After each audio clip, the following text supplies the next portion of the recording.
सभी दिव्यात्माओं का ब्रह्मश्री चक्रवर्ती राघवराव सर, ब्रह्मविद्वा रिष्टा राजा लक्ष्मी जी व इस जूम सेशन को कंडक्ट करने वाले सभी सीनियर मास्टर की तरफ से आप सबका हार्दिक स्वागत है। हर रोज की तरह हम यहाँ पे साइलेंस मेडिटेशन के बाद ब्रह्मश्री चक्रवर्ती राघवराव सर का दिव्य अद्भुत प्रवचन के द्वारा हम हमारे आत्मज्ञान व ध्यान साधना में लीन होने के लिए हर दिन कुछ न कुछ उपाय व अंधविश्वास व उसके उपलक्ष्य में कोई ना कोई संदेश हम प्राप्त करते हैं, जिसके मदद से हमारा आत्मज्ञान तेज गति से आगे बढ़ रहा है। आशा करते हैं आज भी उनके दिव्य प्रवचनों से हमें आत्मज्ञान प्राप्त होगा। मैं चाहूंगा आगे का यह सेशन स्वयं ब्रह्मश्री चक्रवर्ती राघवराव सर नेतृत्व करेंगे। Over to you sir.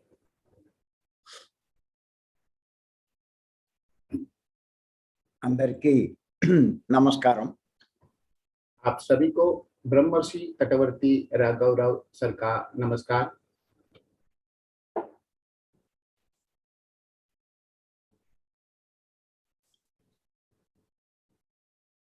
మనకి ఇంతటి జ్ఞానాన్ని ఇచ్చినటువంటి గురువు గారు బ్రహ్మర్షి పత్రి గారికి ఒక్కసారి మనం ధన్యవాదాలు చెప్పుకుందాం। हम तक इतना अद्भुत ज्ञान पहुंचाने वाले परम गुरु ब्रह्मर्षि पितामह पत्री जी को भी धन्यवाद करेंगे।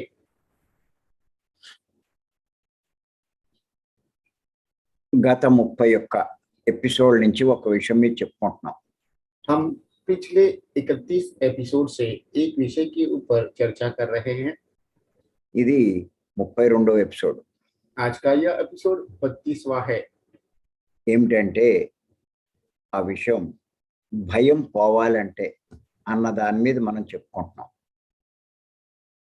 आज हम डर को दूर करने के लिए क्या करना है उसके ऊपर चर्चा कर रहे हैं। ఇది ఏ సందర్భంగా చెప్పుకుంటున్నామంటే వికృతి ప్రకృతి సంస్కృతి అన్న దాని మీదే ఇప్పుడు ఈ విషయాలన్నీ చెప్పుకుంటున్నాం। यह भी हम विकृति प्रकृति संस्कृति विषय के आधार ही हम चर्चा कर रहे हैं। సహజంగా మానవులు ఏవైతే తమకు దూరం కాకూడదని భయపడుతూ ఉంటారో सहज रूप से सभी मानव कुछ चीजों को दूर होने से डरते हैं। వారి జీవితంలో అదే జరుగుతూ ఉంటుంది। और उनके जीवन में वही घटित होता है। అంటే దేనికి భయపడతాడో అదే జరుగుతూ ఉంటుంది। वे लोग जिनसे डरते हैं उनके साथ में वही घटित होता है। మరి అలాంటి భయం పోవాలంటే ఏం చేయాలో తెలుసుకుందాం। तो इस तरह का डर दूर करने के लिए क्या करना है उसके बारे में हम आज जानकारी प्राप्त करेंगे। మనం ఎందుకు ఇవన్నీ మనం తెలుసుకోవాలి అంటే हमें यह सब इसीलिए जानने की आवश्यकता है। మనం భయపడుతూ ఉంటాం కానీ हम डरते रहते हैं, लेकिन మనం భయపడినట్టు జరగచ్చు జరగకపోవచ్చు। जैसा जिस विषय में हम डर रहे हैं वो हो सकता है अथवा नहीं भी हो सकता है। కానీ మనం భయపడడం వల్ల అవి దూరం కాకపోయినా మనం ఆ దుఃఖాన్ని బాధని అనుభవిస్తూ ఉంటాం। लेकिन हमारे डरने की वजह से वो हमारे साथ में घटित ना होने की वजह से भी हम उसी दुख को बार बार महसूस करते हैं। అవి దూరం అవుతే మనం బాధపడ్డాము అంటే అర్థం ఉంది। यदि वो दूर होता है तो हमारे दुख व्यक्त करने का कोई मतलब भी रहता है। దూరం కాకపోయినా బాధపడ్డం అన్నది అది చాలా విచారించదగ్గ విషయం। दूर ना होने के पश्चात भी उस विषय के ऊपर दुखी होना ये विचार करने लायक बात है। నిన్న ఒక విషయం చెప్పుకున్నాం। कल हम एक विषय के ऊपर बात कर चुके हैं। తన వారు దూరం అవుతారని భయపడతాడు. अपने लोग दूर हो जाएंगे इस बात से डरते हैं,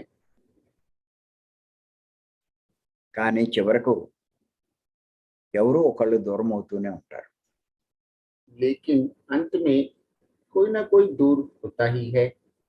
దాని గురించి చెప్పుకున్నాం. उसके बारे में भी कल हम चर्चा कर चुके हैं।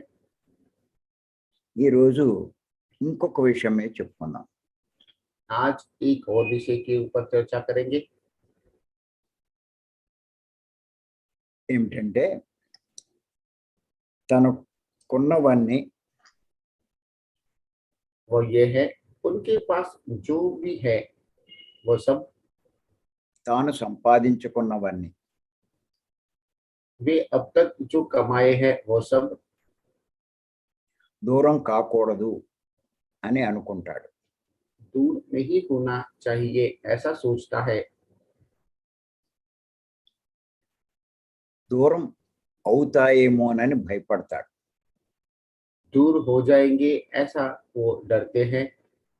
చివరకు అన్నీ దూరం అవుతాయి. अंत में सब दूर हो जाते हैं। ఎందుచేతనంటే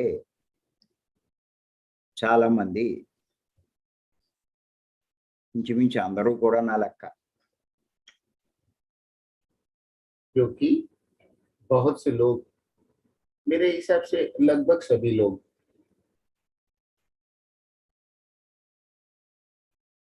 దైవాన్ని ప్రార్థిస్తూ ఉంటారు. दैवत्व को प्रार्थना करते रहते हैं।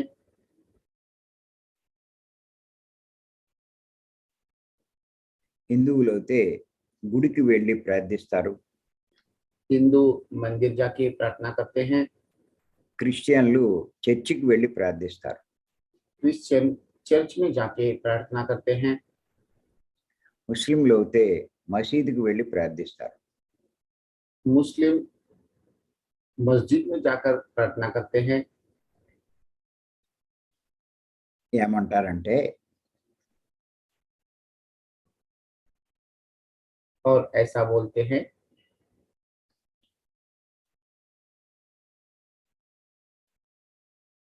స్వామి నాకున్నవి ఇలా ఉండేటట్టుగా చూడు. स्वामी जी जो मेरे पास है वो मेरे पास ही रहे, ऐसा कुछ कर दो। నేను చేసే వ్యాపారంలో నష్టం రాకుండా చూడు. मैं जो व्यापार कर रहा हूँ उसमें नुकसान ना आए, ऐसा कुछ करो। నా సంపదలు పోకుండా చూడు.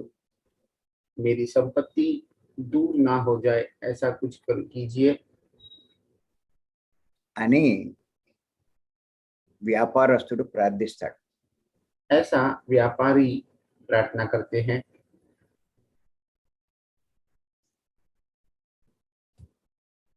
రాజకీయ నాయకుడు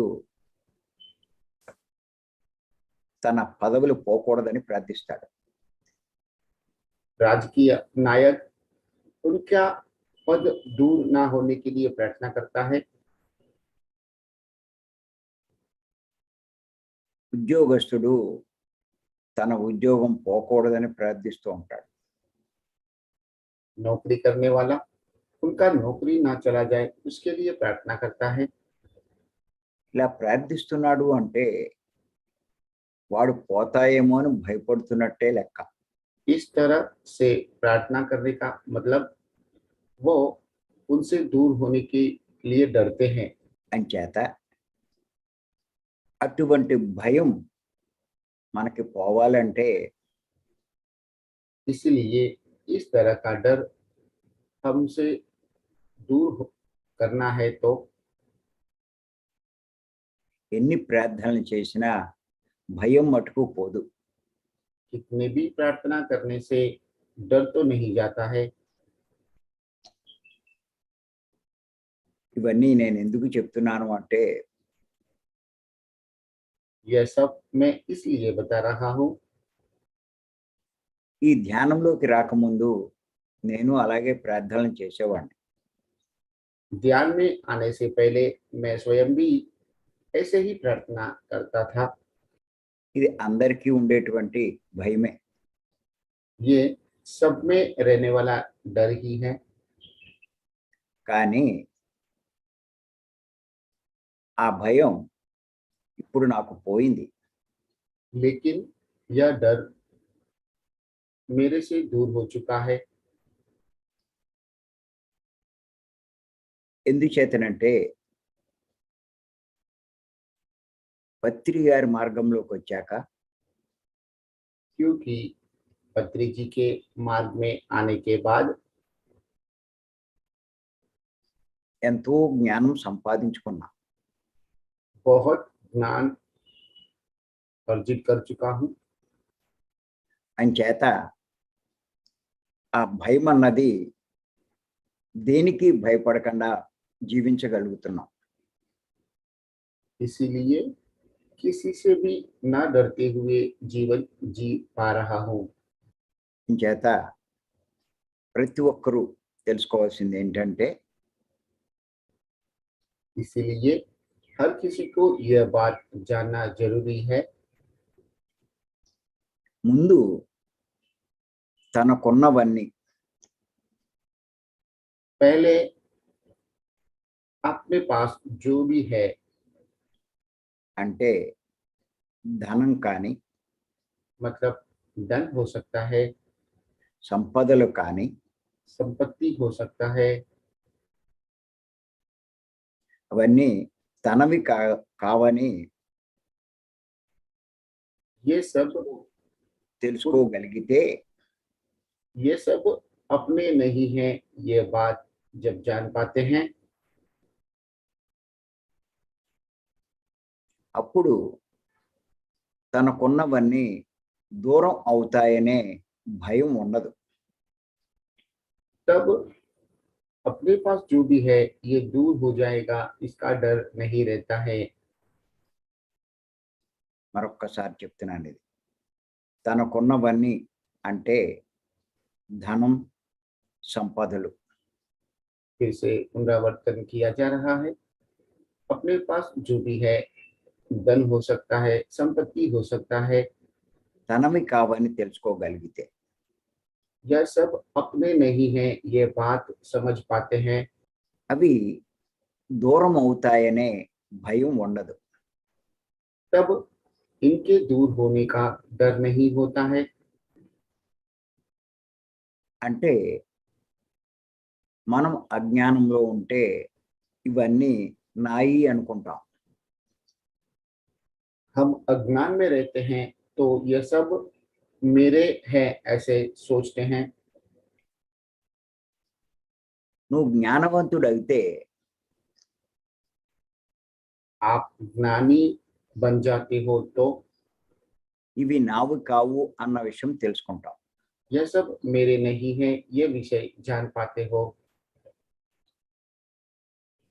పత్రి గారి పరిచయం అయ్యాక पत्री जी का परिचय होने के बाद ఆ విషయమే నేను అర్థం చేసుకున్నా. मैं भी यही विषय को समझ पाया हूँ। అంచేత మాకు దేని గురించి భయం లేదు. इसीलिए मुझे किसी भी चीज से डर नहीं है।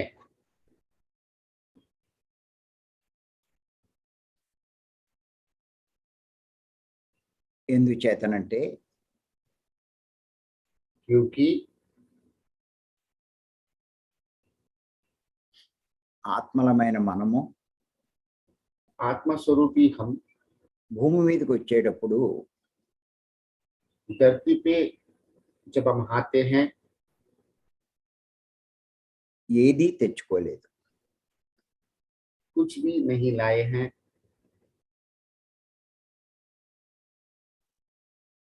అందుచేత इसीलिए వెళ్ళేటప్పుడు మనం ఏదీ తీసుకువెళ్ళం. जब हम जाते हैं तब कुछ भी लेके नहीं जाते हैं।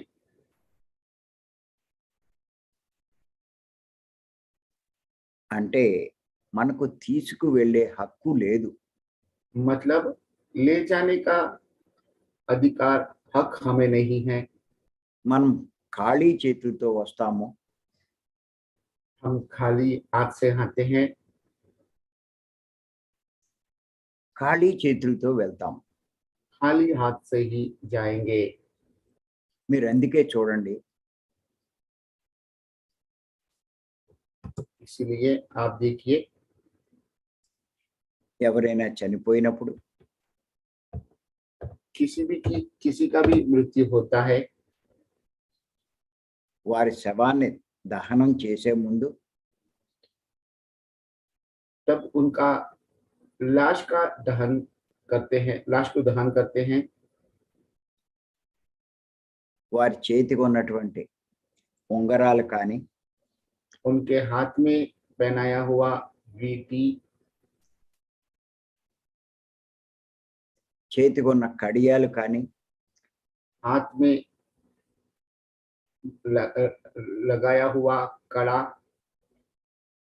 స్త్రీలైతే దుద్దులు కానీ,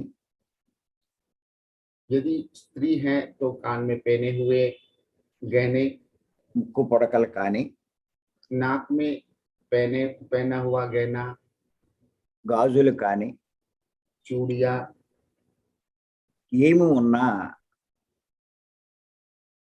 बाकी सब తీసేస్తారు. पहने हैं वो सब निकाल लेते हैं। ఒకవేళ రాకపోతే यदि वो निकलते नहीं है तो ఆ కంసాలను తీసుకొచ్చి, కంసాలి అంటే గోల్డ్ స్మిత్, जी वो यदि वो नहीं निकलते हैं तो वो सुनार को बुला के వాటిని కట్ చేసైనా తీసేస్తారు. उनको कट करके भी निकालते हैं, అంతేకాని వాటితో తగలబెట్టరు. ऐसा करते हैं लेकिन उनके साथ में उस लाश को नहीं जलाते हैं। ఎందుచేతంటే తెచ్చుకోని వాడికి పట్టుకు వెళ్ళే హక్కు లేదు. क्योंकि जो लाते नहीं हैं उन्हें ले जाने का हक नहीं है। అంచేత ఈ విషయం మనం అర్థం చేసుకుంటే इसलिए यह बात यदि हम समझ पाते हैं, మనం ఉన్నవి పోతాయనే భయం ఉండదు. तब हमारे पास जो रहता है उसका दूर होने का डर नहीं रहता है। ఎందుచేతంటే ఇవి ఇక్కడ ఉన్నవేమి మనవి కావు. क्योंकि यहाँ पे जो भी है वो हमारा नहीं है। ఈ సంపదలన్నీ ఆ సృష్టికర్తవే. सभी संपत्ति सृष्टिकर्ता का ही है, ఆయన సృష్టించినవే. उनके द्वारा सृष्टि किया हुआ ही है, ఆయనవే. उनके ही है। ఈ విషయం మనం ఈశావాస్య ఉపనిషత్తులో ఉన్నటువంటి శ్లోకం ద్వారా స్పష్టంగా తెలుసుకోవచ్చు. यह विषय ईशा माशा उपनिषद में उपस्थित एक श्लोक के द्वारा स्पष्ट रूप से समझ सकते हैं। ఏమిటంటే ఆ శ్లోకం, ఈశావాస్యమిదం సత్యం యత్కించ జగత్యాం జగత్ తేన తక్తేన భుంజిద మాగృద కశ్య సిద్ధినం. దీని యొక్క తాత్పర్యం రాసుకుందాం. अभी इस श्लोक का तात्पर्य नोट करेंगे। అఖిల బ్రహ్మాండంలోని अखिल ब्रह्मांड में జడ, जड़ांत सर జడ సేమ్ వాడు జడ అంటే చలనము లేని, जिनका चलन नहीं है ऐसा जड़ा, చైతన్య चैतन्य అంటే చలనం కలిగిన, చైతన్యం కలిగిన అని అర్థం. जी चैतन्य का मतलब जिनका चलन है। అఖిల బ్రహ్మాండంలోని జడ చైతన్య స్వరూపాలన్నీ ఈశ్వరునిచే వ్యాపించి ఉన్నాయి. अखिल ब्रह्मांड का जड़ा चैतन्य ईश्वर के द्वारा ही व्याप्त हुआ है। అంటే మొత్తం ఈ సృష్టిలోని मतलब सभी इस सृष्टि के జడ అంటే కదలిక లేని, जड़ा मतलब जिनमें कोई चलन नहीं है, वह చైతన్యం అంటే కదలిక కలిగిన, चैतन्य का मतलब जिनमें चलन है ऐसा। ఈ రూపాలన్నీ इस तरह के सभी रूप ఆ పరబ్రహ్మచే వ్యాపించబడి ఉన్నాయని पर ब्रह्मा के द्वारा ही व्याप्त हुआ है ऐसा షిరిడి బాబా చెప్పడం జరిగింది. शिरडी बाबा ने भी कहा है। అందుచేత इसीलिए అంతా పరబ్రహ్మ కాబట్టి, పరబ్రహ్మదే కాబట్టి सब पर ब्रह्म का ही है, इसीलिए ఎవరికి ఏది లభించినా, जिसको जो भी मिलता है ఉన్నా अथवा रहता है అది ఈశ్వరునిదేనని, वो ईश्वर का ही है, ఈశ్వరుని నుంచి లభించిందని ईश्वर के द्वारा प्राप्त हुआ है ऐसा తెలుసుకోవాలి. जान लेना चाहिए। అందుచేత इसीलिए ఈశ్వరుని నుంచి లభించిన ईश्वर से प्राप्त हुआ ఐశ్వర్యాన్ని, ऐश्वर्य అంటే ధనాన్ని मतलब धन को త్యాగపూర్వకంగా అనుభవించాలి. त्याग पूर्वक अनुभव करना है।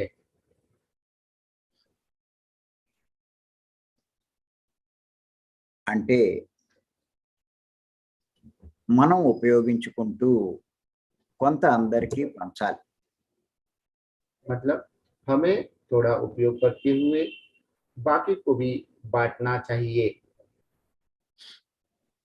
ఈ రకమైన లోభాన్ని, किसी भी तरह का लोभ को, మోహాన్ని పెట్టుకోకూడదు. मोह को अपने पास नहीं रखना है।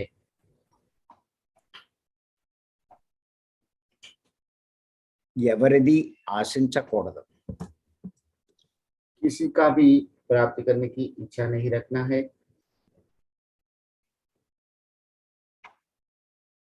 ఎవరిది అపహరించకూడదు. किसी का भी छीनने का प्रयत्न नहीं करना है అని షిరిడి బాబా చెప్పడం జరిగింది. ऐसा शिरडी बाबा ने कहा है। ఆయన ఉపనిషత్తులోని ఈ శ్లోకాన్ని ఉదహరిస్తూ అందరికీ ఈ సందేశం ఇవ్వడం జరిగింది. वे उपनिषद के इस श्लोक का विवरण देते हुए सबको यह संदेश देते हैं।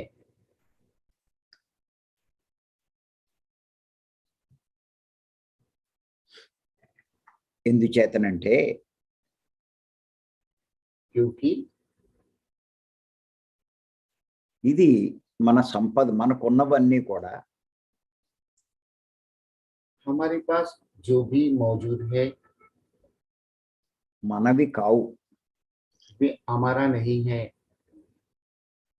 మనం ఉపయోగించుకోవడానికి ఇవ్వబడినవి మాత్రమే. हमें उपयोग करने के लिए दिया गया है।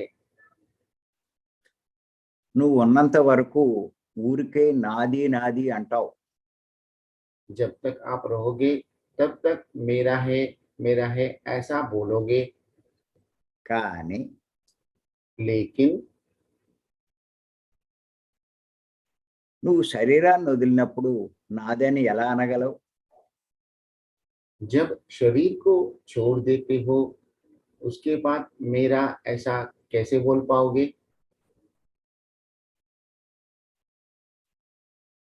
దాన్ని ఇంకొకడెవడో నాది అంటాడు. तब दूसरा कोई व्यक्ति मेरा है ऐसा बोलता है। వాడు కొన్నాళ్ళు ఉండి వెళ్ళిపోతాడు.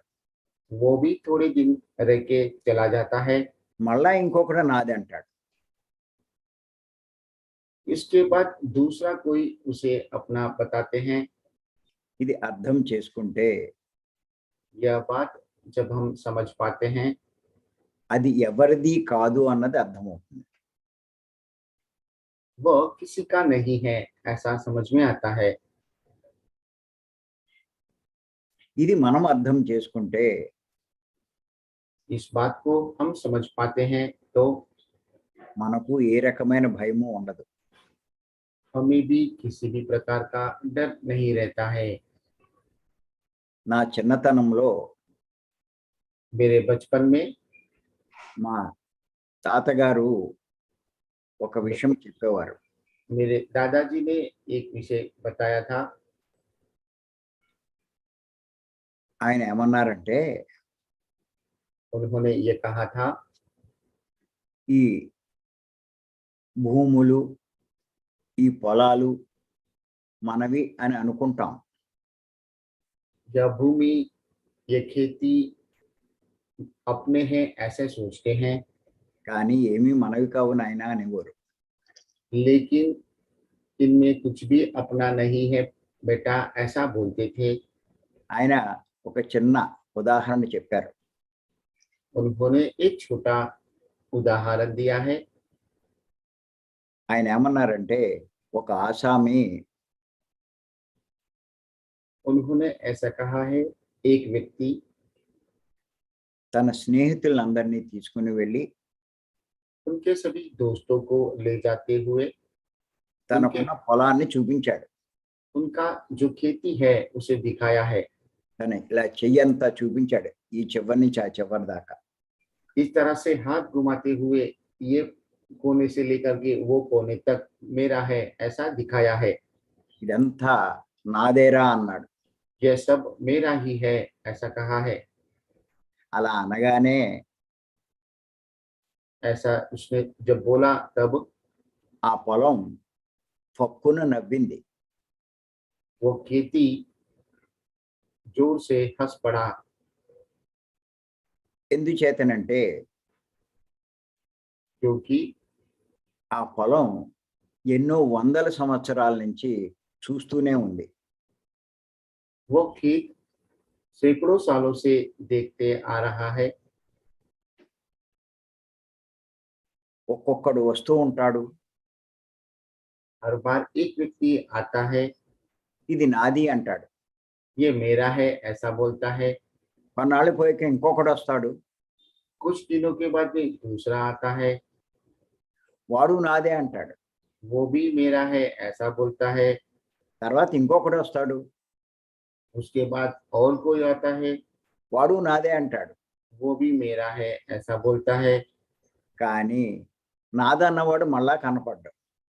लेकिन मेरा है ऐसा बोलने वाला दूसरी बार दिखाई नहीं देता है.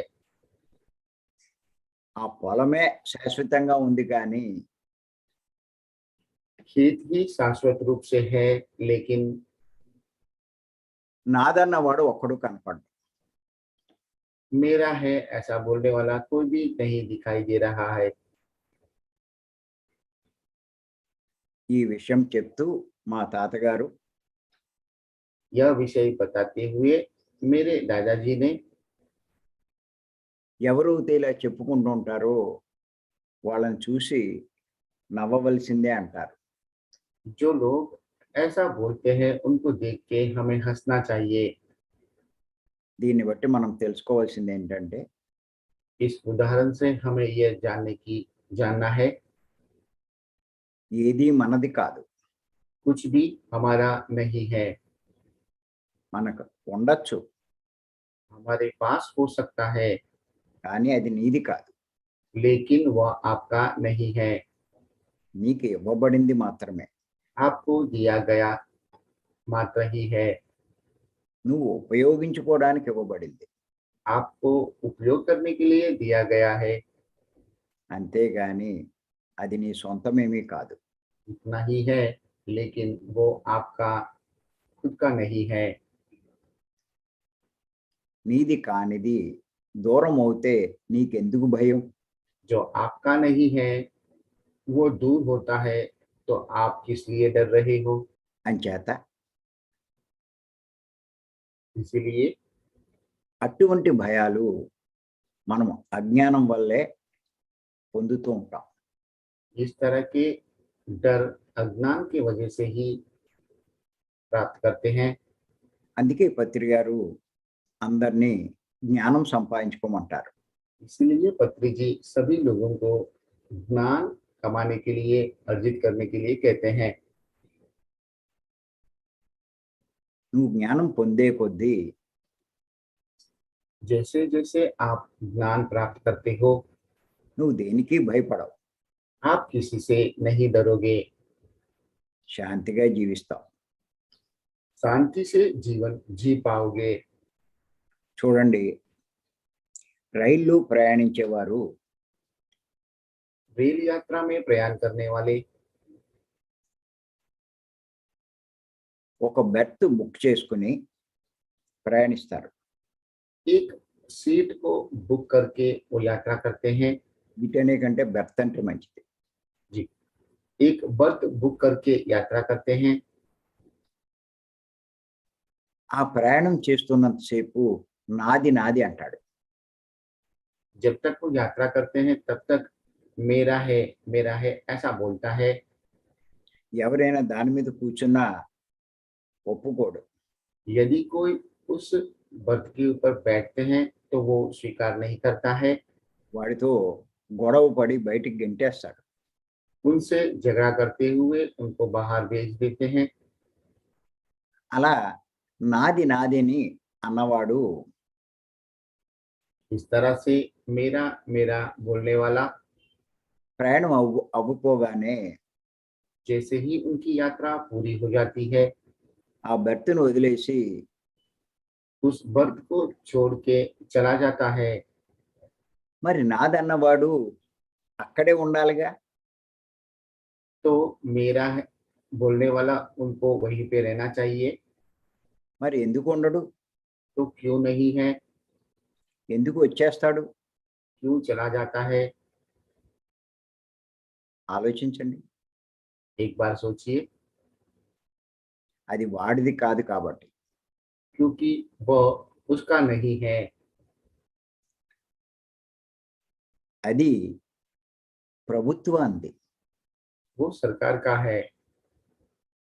తాత్కాలికంగా ఉపయోగించుకోవడానికి వాడు దాన్ని సంపాదించుకున్నాడు.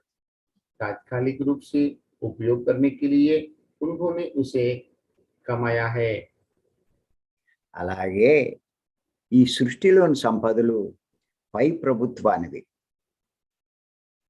उसी तरह इस सृष्टि की सारी संपत्ति ऊपर वाले का है।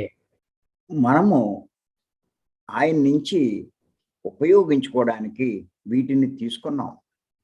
हम उनके द्वारा उपयोग करने के लिए इनका हम उनके द्वारा प्राप्त करके इनका उपयोग कर रहे हैं।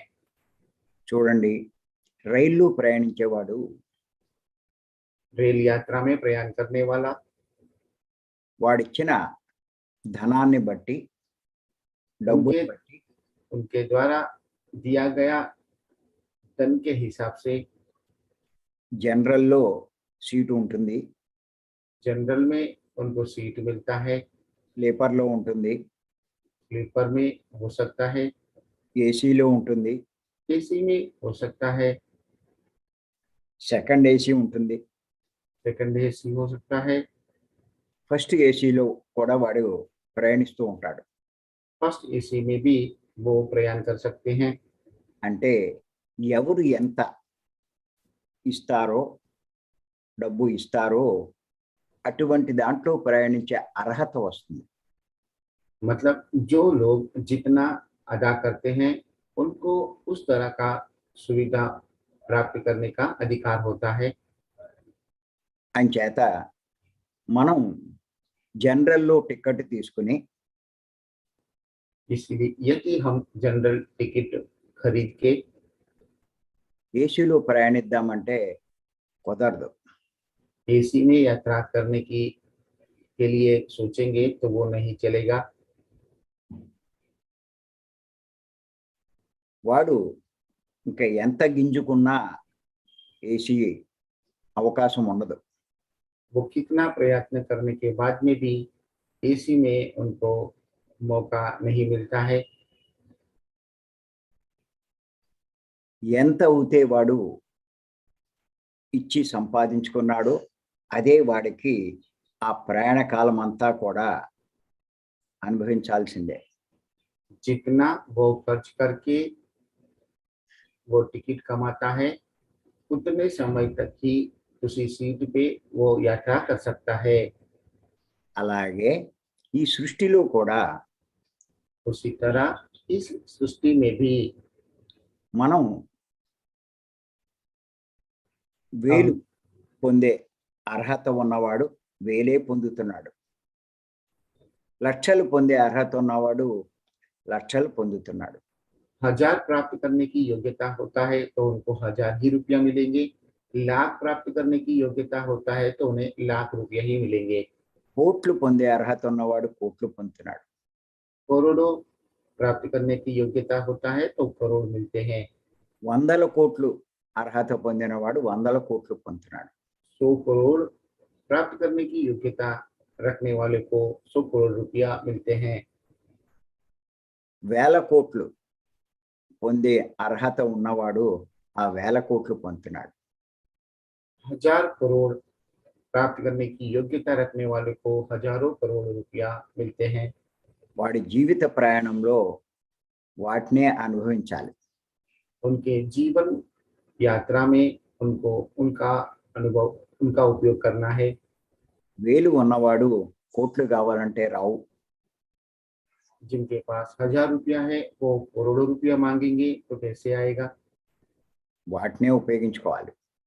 जो है उनका ही उपयोग करना पड़ता है। వాడిని చూసి అసూయపడినా లాభం లేదు.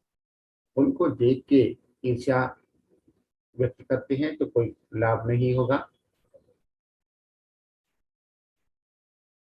దానికి దౌర్జన్యాలు చేసి మోసాలు చేసి తప్పులు చేసి సంపాదించాలనుకుంటే उसके लिए धोखा देते हुए, भूल करते हुए, गलत कामों से उसे कमाने का प्रयत्न करते हैं तो శిక్షలు అనుభవిస్తాడు తప్ప వాడికి ఆస్తి రాదు. दंड भुगतना पड़ता है, लेकिन उनको संपत्ति नहीं मिलती है, धन नहीं मिलता है। అంటే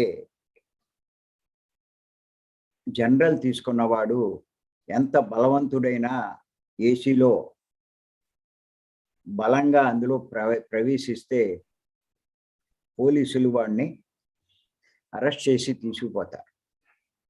जनरल टिकट खरीदने वाला कितना भी बलवान हो, अपना बल का प्रयोग करके कोई एसी में यात्रा करता है तो पुलिस आकर उसे ले जाते हैं। అంటే నీ అర్హతను బట్టే నీ సంపద ఉంటుంది. मतलब आपकी योग्यता के हिसाब से ही आपकी संपत्ति होता है। అంతేకాని నువ్వు మనీ మెడిటేషన్ చేసినా इतना ही है, लेकिन यदि आप मनी मेडिटेशन करोगे तो भी, సంపద సృష్టి ధ్యానం చేసినా संपदा तो सृष्टि ध्यान करोगे तो भी, సంకల్ప ధ్యానాలు చేసినా संकल्प ध्यान करेंगे तब भी, నువ్వు ఎన్ని రకాల ధ్యానాలు చేసినా आप कितने प्रकार के भी ध्यान करोगे तब भी నీ ఆర్థిక స్థితి పెరగదు. आपका आर्थिक स्थिति नहीं बढ़ता है, నీ ధనం పెరగదు. आपका धन नहीं बढ़ता है। నీ అర్హతను బట్టే నీ సంపద ఉంటుంది. आपकी योग्यता के हिसाब से ही आपकी संपत्ति रहता है। ఇదంతా జ్ఞానం సంపాదిస్తే అర్థమవుతుంది. यह सब ज्ञान प्राप्त करोगे तब समझ में आता है। అంచేత ఆ ఉన్న దాంట్లో इसीलिए जो अपने पास रहता है త్యాగపూర్వకంగా అనుభవించాలి. त्याग पूर्वक अनुभव करना है। అదే షిరిడి బాబా చెప్పింది. यही बात शिरडी बाबा ने भी बताया है। అంటే ఉన్న దాంట్లో అందరికీ పంచుతూ జీవించాలి. मतलब अपने पास जो भी है वो औरों को बांटते हुए जीवन जीना है।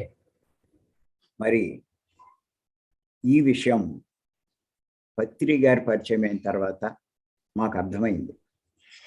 यह बात पत्री जी से मुलाकात होने के बाद, उनसे परिचय होने के बाद मुझे समझ में आया। ఈ ధ్యానం చేయడం వల్ల, यह ध्यान करने की वजह से, జ్ఞానం సంపాదించడం వల్ల ज्ञान प्राप्त करने की वजह से మేము అర్థం చేసుకున్నాం. हमने यह बात समझ पाया। అప్పటి నుంచి तब से మాకున్న దాంట్లో हमारे पास जो भी है అందరికీ ఉపయోగించే పనులే చేస్తున్నాం. सबके लिए उपयोग में आए ऐसा कार्य हम करते हैं। ఖచ్చితంగా మాకు తెలుసు निश्चित रूप से हमें ये बात पता है, వీటినన్నిటినీ ఎప్పుడప్పుడు వదిలి వెళ్ళవలసిందే. इन सभी को कभी न कभी छोड़ के जाना ही है। అంచేత ఉన్నప్పుడే వీటిని 10 మందికి ఉపయోగపడేటట్టు ఉపయోగించుకోవాలి. इसीलिए जब तक हम हैं तब तक इनको 10 लोगों को उपयोग में आए उस तरह का उपयोग करना है।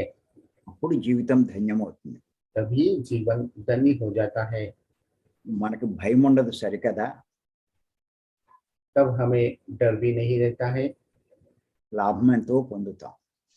और बहुत लाभ प्राप्त करते हैं। అంచేత ఈ విషయం ప్రతి ఒక్కరూ తెలుసుకోవాలి. इसीलिए इस बात को हर किसी को जानने की जरूरत है।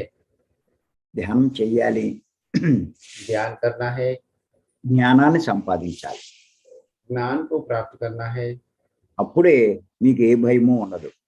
तभी आपको किसी तरह का डर नहीं रहता है। అంచేత ఈ అవకాశం ఇచ్చి మీ అందరికీ నేను ధన్యవాదాలు చెప్తున్నా. या मौका देने के लिए आप सबको मैं धन्यवाद दे रहा हूँ। Thank you. धन्यवाद सर। आज भी आपने बहुत ही अद्भुत बात बताया है। सरल बात है, सादा बात है, लेकिन जब आप बताते हो तो हमें महसूस होता है। मैं धन्यवाद देना चाहूंगा सभी श्रोता और साधकों की तरफ से। ब्रह्मश्री तटवर्ती राघव सर ने जो हमें बताया है, निश्चित रूप से निज जीवन में हमें यह बहुत उपयोगी होगा आत्मज्ञान प्राप्त करने में और ध्यान साधना करने में। धन्यवाद एक बार आपको फिर से बता रहा हूँ। अभी इस सेशन के उपलक्ष्य में किसी को भी कुछ संदेह है अथवा सुझाव है तो कृपया हैंड रेस करके अपना सुझाव व्यक्त करें। नमस्ते सर। నమస్తే. सभी दिव्य आत्माओं को प्रणाम। तटवर्ती सर आपको बहुत बहुत प्रणाम। बहुत ही अच्छा टॉपिक चल रहा है 2-3 दिन से। मैं सुनती हूँ लेकिन आज बोलने का टाइम मिला और मौका थोड़ा सा। सुनती मैं डेली हूँ, तो बहुत ही अच्छा सर ने बताया। मैं समरी नहीं कर रही हूँ, बस जो मुझे आज में समझ में आया कि ये सब जो भी जड़ और चेतन जो भी चीजें हैं हमको जो भी मिली हैं वो सब परमात्मा की दी हुई हैं। तो हमें एक साक्षी भाव में रहकर इनका उपयोग करना है, इनसे अटैच नहीं होना है। గత 2 రోజుల నుండి ఈ విషయం అయితే మీరు చెప్తున్నారో అది చాలా అద్భుతంగా ఉంది. సృష్టికర్త ద్వారా ఏదైతే జడ చేతన ఏదున్నాయో ఇవన్నీ కూడా మనము సాక్షి భావంతో వాటిని ఉపయోగిస్తూ ఉండాలి అని చెప్తున్నారు. సాక్షి భావంతో కాదు, అవి మనకు ఇవ్వబడినవి, మనవి కావు అన్న భావంతో ఉపయోగించుకోవాలి. साक्षी भाव से नहीं, वो हमें दिया गया है, उन्हें हमें उपयोग करने के लिए दिया गया है। మనవి కావు అన్నది తెలుసుకోవాలి. वो हमारे नहीं है इस बात को जानते हुए उनका उपयोग करना है। उनसे अटैच नहीं होना, यही मतलब हुआ ना। किसी दूसरे का दिया हुआ है तो हमें सिर्फ उपयोग करने के लिए दिया गया है, उस पर अधिकार नहीं जमाना है। करेक्ट करेक्ट, अधिकार नहीं जमाना, अपना अधिकार नहीं मानना है। Yes sir, yes. Thank you sir. Thank you madam. Thank you. ఈ స్థితి మనకి జ్ఞానం ఉంటే వస్తుంది. यह स्थिति हमें ज्ञान रहता है तभी प्राप्त होता है। జ్ఞానం లేకపోతే ఈ స్థితి రాదు. ज्ञान नहीं रहेगा तो यह स्थिति नहीं आता है। ఎవడైతే రోగాల కోసం ధ్యానం చేస్తాడో వాడికి ఈ స్థితి రాదు. जो लोग बीमारियों के लिए ध्यान करते हैं उनको यह स्थिति कभी नहीं आता है, వాడికి అన్ని భయాలే, उनको सब डर ही रहते हैं, అంతా దుఃఖమే. सब दुख ही रह जाता है, వాడు ప్రతి దానికి చలించిపోతాడు. वो सभी विषय से चलित हो जाता है. రోగాల కోసం చూసిన వాడికి జ్ఞానం ఎలా వస్తుంది? बीमारी के लिए जो ध्यान रखते हैं उनको ज्ञान कैसे प्राप्त होगा? రోగాల కోసం చెప్పేవాడికి కూడా జ్ఞానం ఉండదు. बीमारियों के लिए जो बीमारी के बारे में जो बताते हैं उनके पास भी ज्ञान नहीं होता है, అంచేత ఇద్దరికీ ఉపయోగం లేదు. इसीलिए दोनों को कोई उपयोग नहीं रहता है. ఈ मैं नहीं జ్ఞాన बता మార్గం रही हूँ. छोड़ दिया मैंने बताना. सर मेरे मैडम, 2 क्वेश्चन है, आप आगे के किसी have you सेशन में. understood? Have you understood Yes sir. why I am saying everybody to learn jnana? Don't focus on diseases and bonds. Those are temporary. Yes. लेकिन But- सर जब We must definitely gain jnana. Definitely what? ज्ञान Gain. ज्ञान ज्ञान को बढ़ाना है. ध्यान को बढ़ाना है. ज्ञान ज्ञान ज्ञान को बढ़ाना है. आत्मज्ञान. यस यस आत्मज्ञान. That is important for everybody. Without atmajnan, if you get anything, it is waste. Yes. If you know लेकिन सर the शरीर में सर शरीर में जब भी कुछ हो जाता है तो जैसे ध्यान भी नहीं हो पाता, मतलब साधना भी तो नहीं हो पाती ना. जैसे अभी पिछले 4-5 दिन से मेरे साथ हो रहा है, तो इतना ज्यादा वो है कि मैं सुबह का ध्यान कर ही नहीं पा रही थी. आज मैंने किया 4 दिन बाद, तो फिर ध्यान तो जाता ही है ना शरीर के ऊपर. చిరంజీవి చెప్పు సార్ శరీరానికి ఏమైనా అయితే మనం అప్పుడు ధ్యానం చేయలేకపోతాం కదా. మరి గత కొన్ని రోజుల నుండి నాకు కొంచెం ఇబ్బందిగా ఉంది, అందుకే నేను ఉదయం ధ్యానం చేయలేకపోతున్నాను. ఈ రోజు ధ్యానం చేశాను, మరి దాని గురించి కూడా ఆలోచించాలి కదా అంటున్నారు. నీకు శరీరం బాగోనప్పుడు దాని గురించి చూసుకో, తప్పేమీ లేదు. जब आपका शरीर ठीक नहीं है उसकी चिंता कीजिए, कोई गलत बात नहीं है. కానీ శరీరం బాగున్నప్పుడు నువ్వు జ్ఞానం మీద దృష్టి పెట్టు. लेकिन जब आपका शरीर सही है तभी आपको ज्ञान के ऊपर दृष्टि रखना चाहिए. Understand madam? Yes yes yes sir. అంతేగాని మన దృష్టి ఎప్పుడు శరీరం మీద ఉండకూడదు. हमारी दृष्टि हमेशा शरीर के ऊपर नहीं रखना है. नहीं रखना है. ओके सर, एक मेरा क्वेश्चन है, वो आज नहीं आगे के किसी सेशन में जवाब दे दीजिएगा. ये सर्व कर्म फल त्याग का क्या मतलब है? ఏమంటది? कर्म फल त्याग का मतलब ना मैम? हाँ सर, आज टाइम नहीं है तो कल परसों कभी भी बता दीजिएगा. ఓకే, కర్మ చెయ్యి, ఫలితం ఆశించకు. उसका तात्पर्य यह है आप कर्म कीजिए लेकिन फल की अपेक्षा मत कीजिए. అదే కర్మ ఫల త్యాగం అంటే. इसी को कर्म फल त्याग कहते हैं. కర్మణ్యేవాధికారస్తే మా ఫలేషు కదాచన. कर्मण्येवाधिकारस्ते मा फलेषु कदाचन. శ్రీకృష్ణ భగవానుడు చెప్పినటువంటి శ్లోకం. यह श्लोक श्री कृष्ण भगवान ने बताया है. Okay, thank you madam. Okay, धन्यवाद. Thank you sir. धन्यवाद. Thank you so much. Thank you ma'am.